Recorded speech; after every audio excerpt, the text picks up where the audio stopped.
I had a dream that my grandfather told me the Holy Grail was never a cup, it was always a bell, and to look for my ancestors before the 1700s. So at first, I went looking for the first part of that dream and got thwarted. So I went looking for my ancestors instead. Meet the Reverend John 10-Shilling Bell Chastain, my ancestor and French Huguenot. If you didn't know, the Huguenots were chased out of France by the Catholics. So I went looking for bells in France. And what the heck? I was today years old when I learned the French people used to tell their kids that the bells flew to see the Pope on Easter. Which I'm sure is a coincidence considering this guy also flies around with bells on, but I digress. So I decided to go back further, found some old friends that you guys might recognize there, and found out that if you ring bells up, they look like cups. I also found out that Pythagoras was interested in bells. But in general, bells were made in the East, in Asia, not in Europe.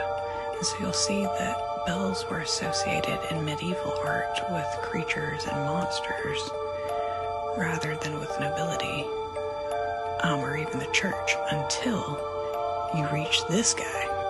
This is King Louis, and he went on crusades and supposedly met the Knights Templar themselves. After that, bells became fashionable with the church and everybody else.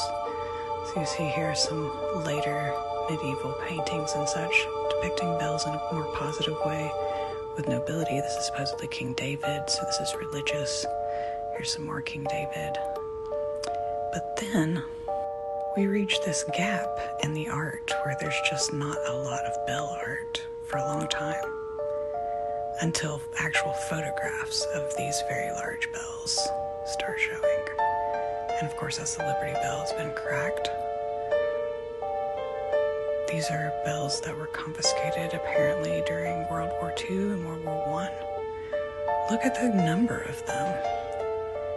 And I just can't believe they didn't show it more in the art. Just super weird to me.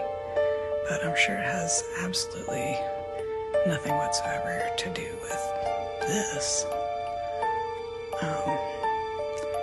Probably has nothing to do with the people in this photo that they're talking about. Here's an existing bell. It has a really interesting inscription. I'll run that through the Google Translate for you. There's a fun little Easter egg. I'm sure that has nothing to do with this, right? Nah. And probably nothing to do with these tiny castles either, right?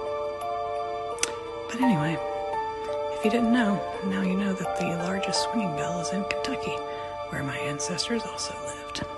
Have a great day.